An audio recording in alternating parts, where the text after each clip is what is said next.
bonjour. Merci Hervé. Belle introduction. Écoutez, je vais parler de ce qu'on fait nous en RPA au Conseil départemental de la Charente-Maritime. Alors, j'ai essayé d'illustrer de la plus grande façon possible l'usage des robots qu'on fait dans mon bureau. Donc vous voyez, il y en a plusieurs et on les a un peu tous personnalisés. Et du coup, voilà, chacun a une fonction et on va vous illustrer quelques fonctions de chacun de ces petits robots qui fonctionnent de temps en temps quand on a envie de les faire fonctionner ou des fois très longtemps. Le RPA au sein du département de la Charente-Maritime, pourquoi, comment, combien, quelle mise en œuvre? Alors pourquoi? Évidemment, comme pour toutes les collectivités d'une façon générale, on est tous confrontés à une volonté politique parce que tout le monde veut être évidemment moderne et veut moderniser entre guillemets sa collectivité. Donc là aussi, pour répondre à des demandes de citoyens, de concitoyens et de simplification de démarches au sens global du terme. L'objectif aussi chez nous, c'est de répondre évidemment aux contraintes réglementaires, e-administration, République numérique, pacte financier, j'en passe et des meilleurs, il y en a plein. Donc voilà un peu notre petit pourquoi, mais qui s'impose à tous. Et puis, le pourquoi de tout ça, ça impose un certain nombre de choses et ça implique un certain nombre de capacités. La première chose auquel on a été confronté, c'est d'urbaniser, piloter, automatiser notre système d'information. Notre système d'information, on ne peut pas le voir, mais il est composé de plein de briques logicielles et plein de briques plutôt propriétaires. Et ça nous pose un certain nombre de problèmes. Quand on veut produire de la politique publique, instruire des dossiers, je dirais avec des agents et sans numérique, c'est facile, avec du courrier, du téléphone, du mail. Aussitôt qu'on veut rentrer dans des problématiques full électroniques, ça devient très compliqué. Donc voilà, on a besoin d'un système au milieu pour pouvoir mettre en œuvre tout ça. Évidemment, la logique aussi, c'est d'accompagner la transformation numérique, parce que chez nous, comme par ailleurs, on est tous issus du papier, de la culture papier, et que le changement, c'est forcément compliqué. Et que le changement, si on veut le faire, il faut qu'il soit fait en douceur. Ou, s'il n'est pas fait en douceur, il ne faut pas qu'il soit visible. Ça, c'est encore mieux. Le changement invisible. Et puis, évidemment, ce qu'on a aussi quelque part, et là aussi, c'est une stratégie de maîtriser son patrimoine informationnel. Donc, c'est bien la gestion, la valorisation de nos informations. On en a parlé à plusieurs reprises. Alors, je ne fais pas une intervention sur Alfresco, mais j'aurais pu aussi en faire une, sur cycle de vie, DCP, Open Data, préparation à l'archivage, puisque nous, on met en place un entrepôt, des documents de référence, qui a justement cette fonction intermédiaire entre les activités et le versement pour un sort final qui s'appelle archivage définitif. Ce n'est pas l'objet. Évidemment, ce qu'on doit, au regard de tout ça, nous, l'ensemble des acteurs, les producteurs métiers qui sont thématisés, on doit garantir l'interopérabilité de notre écosystème que nous appelons en Charente-Maritime production de services publics, parce que nous sommes là pour produire du service public, avec donc des usagers. Comment? On s'aperçoit aussi qu'il faut qu'on fonctionne un petit peu comme tout le monde. Le monde privé, d'une façon générale, démontre une certaine capacité à s'adapter, à répondre aux besoins. La collectivité doit faire la même chose. Donc elle doit être agile, elle doit intégrer de l'innovation. C'est pas notre point fort, ça, quand même, d'une façon générale. On n'est souvent pas du tout agile, parce qu'on a des bons organigrammes avec des bonnes carrières. Et puis derrière, l'innovation, c'est ce que nous fournissent souvent nos éditeurs de logiciels. L'innovation, c'est pas chez nous, c'est eux qui l'ont et c'est eux qui nous l'apportent. Donc la logique, ça, c'est de s'approprier et internaliser en fait l'ensemble de ces éléments. Donc nous, ce qui nous intéressait, c'est l'agilité, l'innovation pour couvrir les briques manquantes, évidemment, entre les produits dits propriétaires qui composent notre système d'information et la réponse légitime de communication à apporter aux usagers internes, externes. On a parlé de factures, évidemment, ce sont aussi des usagers externes. Les agents sont tous des usagers internes. Les élus sont des usagers internes. Donc voilà, c'était vraiment notre problématique de pouvoir mettre en œuvre ça. Alors comment on a fait aussi? Comme dans toute collectivité, un organigramme bien structuré. Donc il nous manque un peu cette brique transversale, cette agilité, cette innovation. Et on s'est organisé en fait en mode projet et en espace numérique. Alors chez nous, on a des espaces numériques pour tous les métiers, achat, finance, RH, domaine social, etc., patrimoine. Mais on a aussi des espaces numériques qui sont transversaux, dont un qui s'appelle gestion ou valorisation de l'information. Et puis ensuite, on a des espaces numériques qui sont particuliers liés à nos usagers, un espace numérique agent et élu, donc interne, et usagers externes, au sens citoyen, qui consomment de la politique publique. Donc ça, c'est, entre guillemets, notre forme d'agilité et d'innovation. C'est comme ça qu'on a pu avoir une certaine autonomie en pilotant des projets, entre guillemets, pour répondre, là aussi, à des besoins d'évolution d'un système. Mais notre logique, ce n'était pas de répondre à... Alors, on a 150 métiers, je crois, donc à peu près 150 logiciels propriétaires. Donc évidemment, on ne peut pas monter tout ça. Donc la logique aussi, c'est de hiérarchiser tous ces projets et de les gérer par instances, avec des comités de projet, des comités de pilotage. Et puis, du coup, ça nous permet d'être effectivement agile et de mettre un peu d'innovation dans tout ça.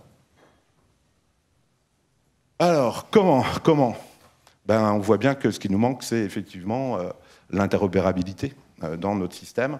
Donc il faut qu'on ait impérativement des briques qui soient génériques et qui causent avec tout le monde, en fait.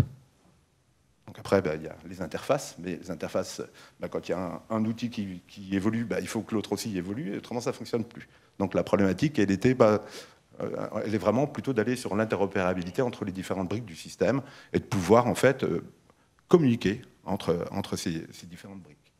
Donc on a plusieurs outils, je vais en citer 3, mais il y en a d'autres évidemment. Donc l'ETL, donc tout ce qui nous permet en fait de sélectionner, transformer, transporter, écrire des informations dans les lieux. Alors les lieux, système de gestion de bases de données, entrepôts, les bases de données d'une façon générale, et les bases de données métiers. Et les rendre disponibles pour alimenter l'activité, informer, communiquer, réutiliser. Ce qu'on voyait tout à l'heure aussi sur la migration de données. On est aussi dans cette logique-là, on peut utiliser un robot, mais on peut aussi le faire avec un ETL, ça marche aussi très bien. Ensuite, on utilise aussi l'agent de message, le message broker, pour permettre la médiation des messages entre les programmes. Il faut qu'ils se causent ces programmes, autrement ça ne marche pas non plus, quoi. Si tout le monde est l'un à côté de l'autre sans se parler, ça ne marche pas. Donc entre les programmes émetteurs et le récepteur, et garantir les enchaînements de tâches et d'informations dans les processus. Chacun à son tour, en ordre structuré, cohérent, on est normé, on est organisé, donc le système d'information interopérable l'est aussi. Et puis, le petit dernier qui est arrivé assez récemment, le RPA, l'automatisation des processus métiers basés sur des règles. Je pense que c'est aussi important de dire qu'il y a des règles et qu'il faut un peu les connaître, parce qu'autrement on ne peut pas mettre en œuvre. Donc ça a été dit tout à l'heure, éliminer les tâches fastidieuses, rationaliser les opérations, réduire les coûts, permettre aux agents de se concentrer sur un véritable travail à valeur ajoutée. On est aussi avec le pacte financier 1,2% budget de fonctionnement. Donc là aussi, la logique, c'est que les agents, ils travaillent avec du sens et de la valeur ajoutée. Pour faire des tâches répétitives, ça n'a aucun intérêt que faire du copier-coller d'un certain nombre de choses. Donc nous, c'est ce qu'on a voulu vérifier dans notre boîte à outils d'interopérabilité, et c'est pour ça qu'on est venu au RPA. Donc on est vraiment parti de choses pragmatiques, concrètes. Au-delà de l'envie de vouloir y aller, c'est qu'on avait un certain nombre de problèmes au regard de toute cette dématérialisation, transformation numérique, où on fait plein de copier-coller, comme ça a été dit tout à l'heure, où on a besoin d'aller chercher plein d'infos pour aller la remettre ailleurs, etc., etc. Ça, c'est d'une façon globale. Combien ça nous a coûté? Donc ça a été dit, nous, on a appliqué la méthode, mais on a travaillé dès le dernier club utilisateur Alfresco, c'est-à-dire en 2018. On a déjà établi les contacts avec Atoll pour pouvoir voir comment on pouvait possiblement travailler ensemble.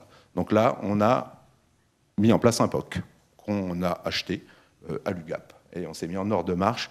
Pareil, à l'époque, on avait mis plus de temps, une dizaine de jours, mais en réalité, voilà, on n'a pas fait 10 jours pour pouvoir voir, et on le verra tout à l'heure, ça sera la diapo suivante, pour pouvoir voir en fait à quoi nous servirait ce POC, ce RPA. Et puis ensuite, très rapidement, en fait, on n'a même pas eu le temps de terminer notre POC, qu'on était déjà convaincu que derrière, on était fin 2018, on avait un peu de ligne budgétaire disponible, on a acheté 2 licences RPA Cofax pour un montant de 50 000 €. Ça veut dire que c'est utile, autrement on n'investit pas.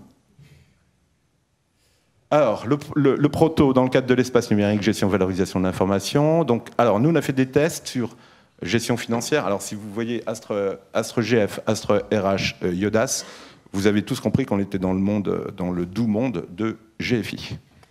Donc, ce qui pose beaucoup de problèmes. Et du coup, comment contourner les problèmes? Et le RPA est une solution très opérante pour contourner les problèmes d'un éditeur propriétaire de sa solution qui la maintient à ses conditions et qui ne permet pas, en fait, entre guillemets, à l'usager qui est la collectivité de faire lui aussi ce que bon lui semble, c'est-à-dire de pouvoir mettre à disposition de ses agents une information structurée et cohérente sans lui faire des doubles tâches de ressaisie. Donc faire du travail intelligent. Donc on a pu tout de suite dans notre POC ouvrir la gestion financière. Donc Hervé vous l'a dit tout à l'heure, hein, le robot on le paramètre pour venir se loguer sur le serveur de l'application financière. Il va ouvrir l'application financière, il va se loguer comme n'importe quel usager. Donc chez nous, on a tous des AG dans un LDAP. Donc le robot, il a son petit AG, hein, donc il est identifié comme un agent, alors du coup virtuel du département. On lui a mis un numéro spécial. Je crois que c'est 007. Il fallait. Et du coup, très rapidement, on a pu ouvrir la gestion financière. Donc on s'est dit, si on peut ouvrir la gestion financière, si on peut se connecter, ensuite on peut naviguer comme n'importe quel agent qui fait sa mission pour les renseigner, en fait, les différentes informations nécessaires au traitement de l'activité qui est celle de la gestion financière. Évidemment, la même chose pour la gestion des ressources humaines. On peut ouvrir Astre RH et on peut lui, là aussi, faire un certain nombre de choses qu'on a décidées au préalable parce que ça avait un intérêt de le faire. Idem pour le domaine social. Ensuite, très rapidement, on a tout de suite passé un achat, on a fait notre POC, on avait les dessins en comité de pilotage. Et derrière l'achat, alors du coup, ça a mis un tout petit peu plus de temps, mais début 2019, on a décidé de former 5 agents chez nous. Donc on a c'est pas un service, c'est un pool de robots qui sont prêts. C'est pour ça qu'on en voit bien 5 sur les images. Hein. C'est bien notre pool de robots qui sont prêts à intervenir autant qu'il y a de besoins. Donc voilà, la DSI, donc c'est évidemment les agents ingénieurs de la DSI qui ont eu le transfert de compétences via Atoll et Cofax, hein, donc plusieurs formations sur place, hein, et à travers des exemples concrets de mise en œuvre qui étaient notre contexte d'utilisation sur le moment, en préparant cette formation. Donc nous, maintenant, ça nous permet d'avoir cette fois-ci une offre de service, entre guillemets, interne, où souvent, on sollicite toujours la DSI, donc la DSI va dire, hop là, pour cette question-là, j'ai peut-être un petit truc avec le robot, et on va mettre en place un robot. Alors le robot, il peut être sur différents périmètres, donc nous, on l'a vu sur la gestion financière, donc on a créé des lignes d'engagement pour le PJ du domaine social. Le PES PJ domaine social nécessite des engagements unitaires. Et évidemment, chez nous, dans Yodas, ils n'étaient pas du tout gérés à l'unitaire, mais ils étaient groupés. Donc, impossible de faire du PES dans cette circonstance-là. Donc, on a repris tous nos tiers et avec le robot, on a intégré en fait tous les engagements dans la gestion financière pour que derrière, on puisse envoyer le PES-PJ domaine social conforme tel qu'il était attendu. Donc voilà, ça c'est un cas très particulier, c'est one shot. On sait qu'on ne le refera pas, mais par contre, ça nous a été très utile parce que, comme ça a été dit aussi tout à l'heure par Hervé, en 3 jours, 4 jours, le robot, il tournait. Et puis, il a tourné pas longtemps. Il a tourné une nuit. Je ne sais même pas s'il a tourné une nuit, mais il a fait les 2000 et quelques engagements nécessaires à la création des tiers. Par contre, on avait évalué que s'il fallait mettre en place les agents, en fait, ils avaient, entre guillemets, fait une remontée d'informations auprès de la RH et la DG et demandaient 15 agents supplémentaires pendant une période d'1 mois. Bon, voilà. En face, on a mis le robot, on a mis un petit peu de temps, mais du coup, ça a été très efficace. Et puis derrière, on a pu garantir la traçabilité, puisque là aussi, il y a des bouts de contrôle, de rétroaction, qui permettent dans le robot de garantir la fiabilité d'un résultat. Donc derrière, tout ça fait partie des chaînes et des règles de traitement du robot. Et donc derrière, on a pu très facilement garantir avec succès la chose. Et au 1er janvier, en fait, au 1er janvier 2019, nous étions en configuration PES-PJ. C'est-à-dire que dès la rentrée, le 3 janvier, je crois, on faisait du PES-PJ domaine social. On n'aurait pas pu le faire autrement. On aurait pu le faire, mais beaucoup plus tard, et puis avec des contraintes. C'est super intéressant d'aller créer des engagements dans une gestion financière pour payer. Voilà. Ensuite, autre chose qu'on a mis en place, là aussi, on fait évidemment, PES-PJ, une des pierres angulaires ou une des données maîtresses, c'est le tiers. Alors là aussi, comment garantir que les tiers qu'on a dans notre gestion financière sont bien à jour? Évidemment, c'est les agents qui les renseignent. Donc, eux, ils vont sur le site INSEE et ils vont rechercher en fait les tiers. Ils vont regarder que c'est bien à jour. Bon, là, on a utilisé le robot. On a intégré dans le traitement, on fait appel à l'API Sirène, et là aussi, on confronte. Si c'est différent, on remet à jour. Donc là aussi, toujours, en repassant, en fait, entre guillemets, on déroule les formulaires comme un agent quand il fait la saisie d'un tiers dans la gestion financière. Donc on est connecté, on est authentifié, et puis ensuite, on vérifie les résultats, parce que derrière, on a tous les logs de résultats qui nous permettent de garantir que ça a été bien fait. Donc ça, par contre, ça, c'est plus one-shot. On est d'accord que des fichiers sirènes, ça évolue en permanence, donc il faut aller scruter, je dirais presque, en fait, on va scruter tous les jours pour aller récupérer et garantir que la base tiers de la gestion financière est bien à jour. L'ARH, on est 3200 agents en Charente-Maritime, et en fait, on avait une localisation dans l'ARH à la ville. Sauf qu'à la ville, par exemple, La Rochelle, on a plusieurs bâtiments du département.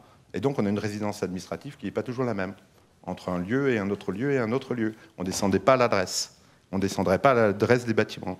Là aussi, on a repris notre fichier Excel, entre guillemets, de l'adresse de nos bâtiments, et on lui a dit, voilà, pour tout bâtiment, enfin, toute personne qui est affectée ici, tu viens copier l'adresse. Et comme ça nous permet aussi de, entre guillemets, de faire des mailings ou faire des informations spécifiques à des gens qui sont sur des sites particuliers, ce qu'on ne savait pas faire avant. Donc là aussi, 3200 agents, ça fait beaucoup de clics, voire un paquet. Pour 2300. Alors nous, on est 3200, mais on a dû historiser les dossiers des agents. Alors du coup, je pense que c'est 3200, je confirme. On avait enlevé le siège. C'est ça. Donc là aussi, il y a toute l'historisation des dossiers agents. Donc là aussi, on est en train de rentrer dans le dossier individuel de l'agent.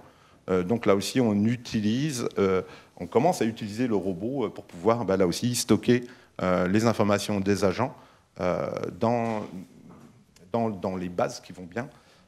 Ça, c'est un projet en cours actuellement. On a mis en place le RIF7, donc il démarre chez nous au 1er juillet.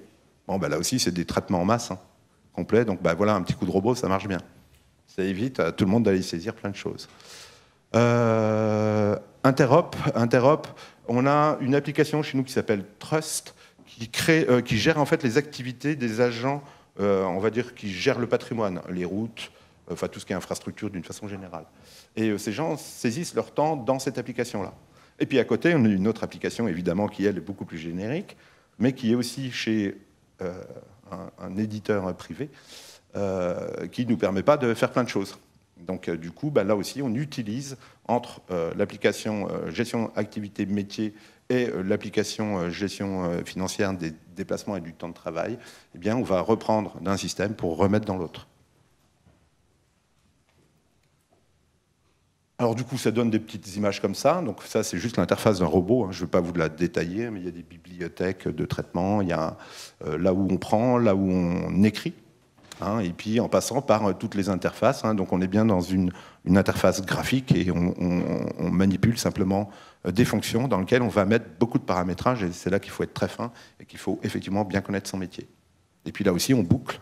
Donc on boucle, on teste et on teste. Et quand ça marche, on n'a plus à boucler, c'est que c'est bon. Donc ensuite, on peut le mettre en production. Alors je ne sais même plus ce que ça illustre. Je sais qu'après, on est allé pas mal. Alors, donc ça, on est plutôt sur la... Alors je ne sais plus si c'est la gestion financière et la RH. Mais voilà. Et ensuite, on va aussi chercher un certain nombre d'autres choses qui sont plus liées après sur, on va dire, les sites externes, portail et site internet. Et je sais que l'image de droite, c'est ressors-moi toutes les, alors c'est les pages web sur lesquelles Charente-Maritime est écrit. Donc là, ça nous permet aussi d'avoir, entre guillemets, en termes de pilotage pour la communication ou pour tout un tas de systèmes, voilà, en fait, l'ensemble du patrimoine, en fait, et la connaissance du mot Charente-Maritime cité pendant telle date et entre telle date sur ces problématiques-là. Donc ça permet aussi de mesurer, en fait, une capacité à communiquer du département ou une capacité à être présent sur les réseaux, alors sociaux, les autres, etc., etc.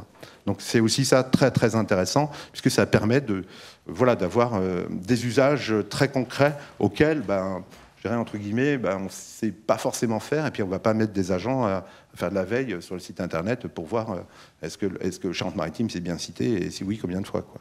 Donc on est vraiment dans ces logiques-là. Là, simplement aussi pour resynthétiser un petit peu plus, simplement notre cas d'usage ici du RPA, il est très simple. On utilise du script SQL pour faire de l'injection dans les bases de données quand c'est possible. Chez nous, rien n'est possible puisqu'on est chez GFI, Agisoft et Digitech. Bon, voilà, du coup, nous, on est en injection KO. Par contre, le RPA, lui, nous permet effectivement d'aller écrire dans nos différentes bases, quelles qu'elles soient, pour, cette fois-ci, apporter l'information pertinente qui a du sens. Évidemment, le robot fait aussi dans l'autre sens. Si on lui demande de ramener des informations de nos applications métiers vers une autre interface, il est capable de le faire aussi.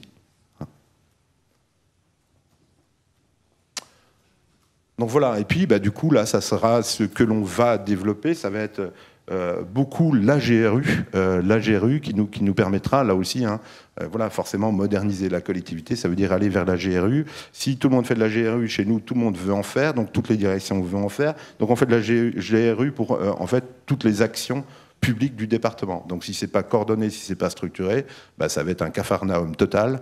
Et c'est ce qui risque de nous arriver. Donc on a besoin d'une plateforme générique pour pouvoir mettre ça. Mais derrière cette plateforme générique, il faut aller prendre les informations qui sont déposées par les usagers pour les réinjecter dans les applications métiers. Donc ça, là pareil, ça va être en continu, en fonction des types de métiers. Alors pour l'instant, 2 licences, peut-être qu'il faudra passer à plus, j'en sais rien. Peu importe, en tout cas, ça nous permet déjà d'imaginer des cas d'usage internes, mais aussi des cas d'usage externes pour pouvoir, cette fois-ci, on va dire capitaliser, réutiliser des informations qui ont été saisies une fois et saisies par l'usager. Si l'usager a saisi son information, c'est qu'a priori, elle est bonne. On peut aussi considérer ça. Après, on sait faire appel à des API, effectivement, pour vérifier. Donc voilà, là aussi, sur la plateforme générique, entre guillemets, là aussi, on travaille plutôt avec Atoll CD. Et puis ensuite, voilà, avec un partenaire public d'Atoll pour pouvoir mettre en œuvre, en fait, cette généricité dans notre organisation. Ici, voilà, si on prend par exemple le processus APA, voilà, parce que ça c'est aussi une grosse demande, le domaine social, et puis la démographie fait que les personnes âgées, il y en a évidemment de plus en plus, qu'elles sollicitent de plus en plus ces services publics, que ça coûte de plus en plus cher, donc derrière il faut qu'on réduise aussi nos coûts pour gérer tout ça. Donc derrière, voilà, on va aussi remettre du robot à certains endroits. Donc je ne rentre pas dans le détail du cheminement, mais voilà, on voit bien que voilà, ça va venir de la plateforme usagée pour pouvoir être réintégré dans les applications métiers. Les applications métiers vont rapporter des messages du traitement, du statut du traitement, en cours, final, pas complet, incomplet, enfin peu importe, ça va remonter les informations pour que l'usager soit aussi informé, entre guillemets, en permanence. Et puis pour nous, c'est tout simplement une continuité logique de la transformation digitale. On avait vraiment un handicap avec cette problématique d'interopérabilité avec nos outils métiers qui étaient très contraints. Donc ça a été pour nous, entre guillemets, la parade ou le contournement. Quand on ne peut pas passer par la porte, on passe par les fenêtres. Et généralement, il y a plusieurs fenêtres. Donc c'est bien, c'est plus facile. Et donc là, très clairement, ça nous permet d'imaginer et d'envisager la suite de notre transformation numérique de façon beaucoup plus sereine, de façon beaucoup plus apaisée, parce qu'on a fait l'époque, parce qu'on a mis en production, parce qu'on sait que ça marche, et que des cas d'usage, il y en a un peu tous les jours. Donc voilà, c'est plutôt une chouette réalisation, entre guillemets. Et puis voilà, on est dans l'agilité, on fonctionne en mode start-up, et ça aussi c'est très très intéressant. Il y a un problème, on se met autour de la table, on voit comment on peut le régler, les équipes sont prêtes, elles sont un peu disponibles pour ça.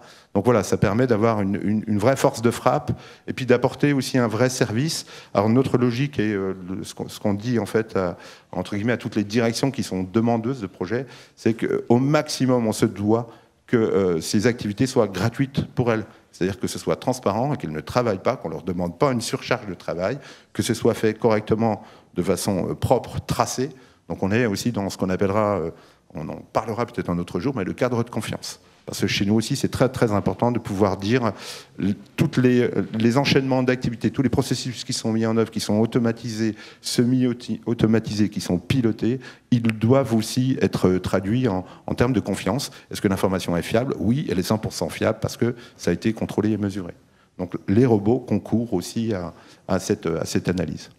Donc voilà, nous, notre logique, c'est le client au centre, web, parcours personnalisé, omnicanaux, accessibilité 24/24, 7/7, offre et services sur mesure. Et c'est avec ces outils-là qu'on fait du sur-mesure, on utilise du générique pour faire du spécifique, et pas le contraire. Ah, voilà. Par contre, un robot, ça peut travailler 7 jours sur 7, 24/24, sauf qu'il ne faut pas oublier que dans une DSI ou dans un système d'information, il y a des coupures, parce que simplement, il faut faire au moins des sauvegardes. Donc des fois, les services ne sont pas disponibles, donc ça ne peut pas tourner. Donc ce n'est pas 7 jours sur 7 et 24/24. Voilà. En tout cas, c'est un vrai gain. Administré, infogéré, exploité aussi, quoi. C'est ça, c'est ça. Ouais. En tout cas, voilà, pour les usagers, c'est transparent en interne. Donc ils n'ont pas une charge de travail débile à faire. C'est fait propre. C'est fait voilà, en dehors du temps de travail. Enfin, voilà, en tout cas, pas pendant leur temps de travail. Et c'est pas eux qui sont acteurs de ça. Et ça aussi, ça soulage. Et ça vient bien en complément du reste, hein, quand il y a des API, quand on peut se connecter, on a parlé d'interopérabilité, Coriolis, grand angle. Quand on a les API qui nous permettent de se connecter, on utilise les API. On va pas faire du RPA. Le problème, c'est que parfois, quand on industrialisait un processus, on avait fait 90% et il restait 10%, on était coincé parce qu'on devait interagir avec une solution qui ne fournissait pas cette API. Donc là, l'intérêt de RPA, c'est que ça lève ces points de blocage et ça permet d'aller au bout de la démarche et d'arriver à dématérialiser à 100%. L'exemple de Public, c'est un bon exemple. Public fournit beaucoup de connecteurs à des applications métiers, mais pas tous les connecteurs à des applications métiers. Donc si votre citoyen fait une demande et que derrière vos agents doivent ressaisir l'information, alors que vous avez de l'information numérique en entrée, c'est un peu dommage. Donc l'idée, c'est, d'éviter ces saisies d'informations, cette ressaisie d'informations, parce que l'agent, il doit passer son temps à instruire le dossier, pas à saisir l'information qui est déjà disponible. C'est exactement ça. C'est fou. C'est fou, hein. Vous avez des questions? Hervé aussi, hein, qui est toujours là. Hein. Il se cache un peu, mais... Moi, j'aurais une question sur l'outil de paramétrage du RPA. C'est un outil fait par Atoll CD, c'est un outil décliné par Atoll CD ou c'est l'outil RPA de Cofax? C'est l'outil de Cofax, c'est le logiciel Cofax. D'accord. Et UiPath, nous on intègre les deux solutions. Et c'est du paramétrage du coup. Hein. D'accord. Merci. Du coup, question aux spécialistes. Il y a des équivalents, des alternatives au RPA Cofax, au PIF en open source ou des... En open source, je pense pas. UiPath a une version community, mais qui est... Il n'y a pas grand-chose de riche, de suffisamment... on est aussi très pro open source, mais il n'y a pas forcément de solution en termes de richesse fonctionnelle suffisante.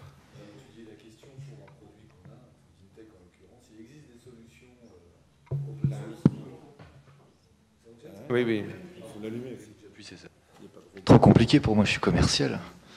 Je disais oui, j'ai étudié un peu le domaine. Il y a des solutions open source qui existent, qui sont disponibles en version communautaire, comme les Alfresco. Sauf que ce sont des versions sur lesquelles on peut difficilement industrialiser.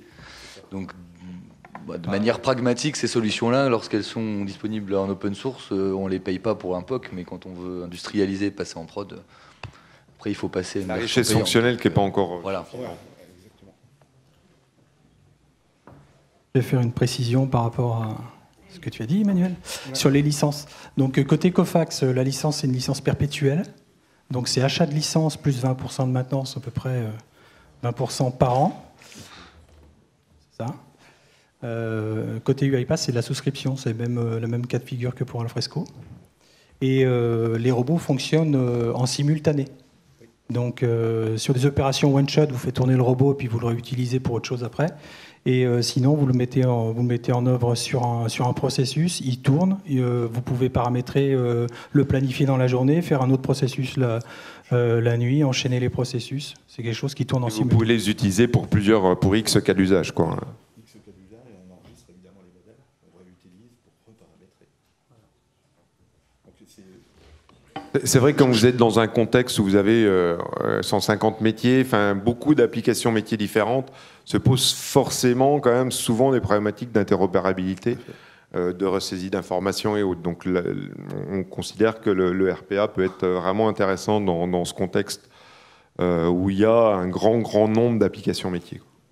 Voilà, une fois qu'on a, enfin, je dirais entre guillemets, qu'on s'est connecté une fois sur l'AGF ou une fois sur l'ARH, bon, ça c'est un programme qui est réutilisable autant de fois qu'on ira sur l'AGF pour faire plein de choses. Donc voilà, l'intérêt c'est aussi toutes ces briques de programmes, ces bouts de programmes qu'on réutilise, qui sont enregistrés en bibliothèque et qu'on reprend à façon autant que de besoin.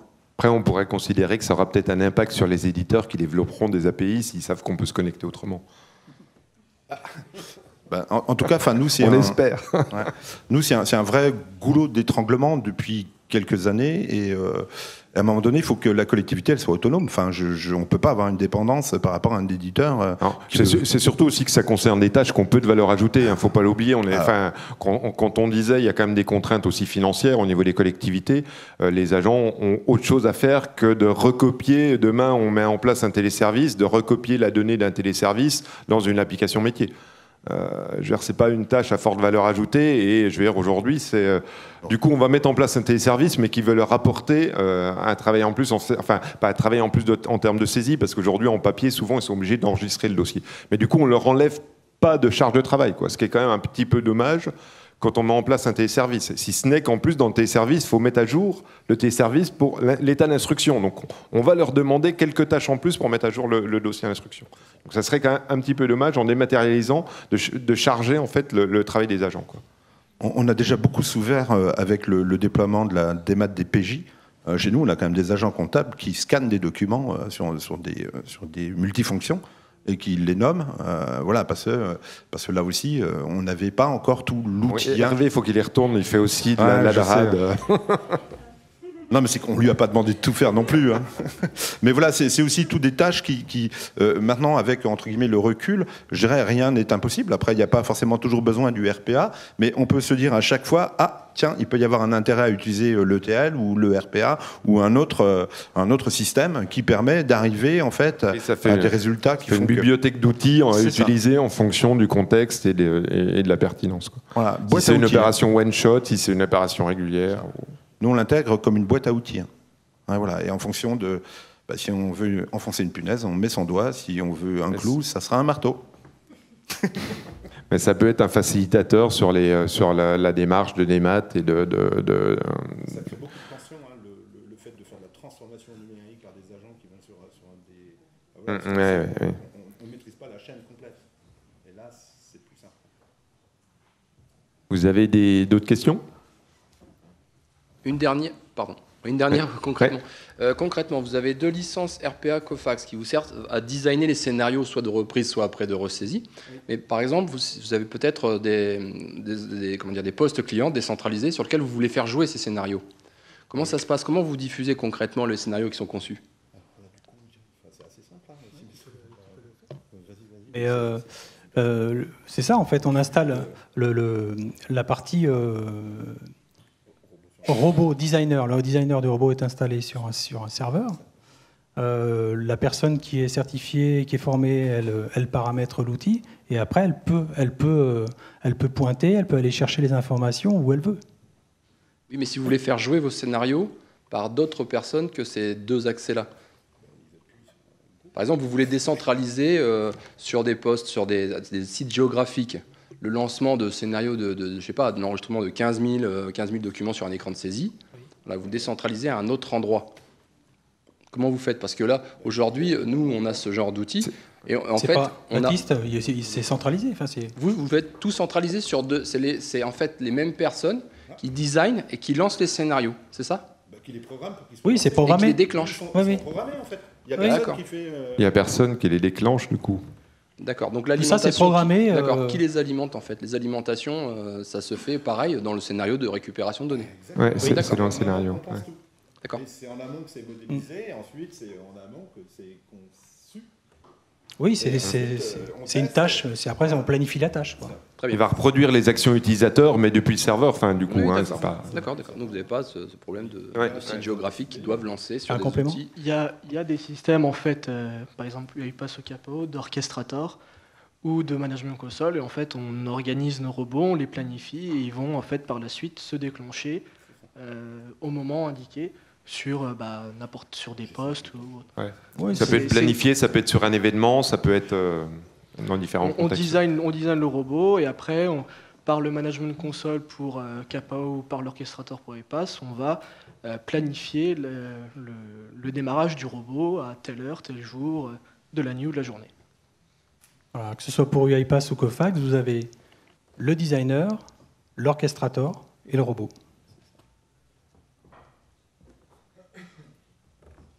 Alors, je m'excuse de ne pas toujours répondre, mais en fait, moi, je ne suis pas du tout à la DSI. C'est quand même important de le dire aussi. Donc, moi, je suis secrétariat général aussi au sein de la DG. Donc, on est plutôt sur du pilotage que sur de la mise en œuvre. Oui, mais l'équipe, en fait, le centre de compétences a été formé pour le faire. Donc, nous, on intervient en niveau 2 par rapport au CD17.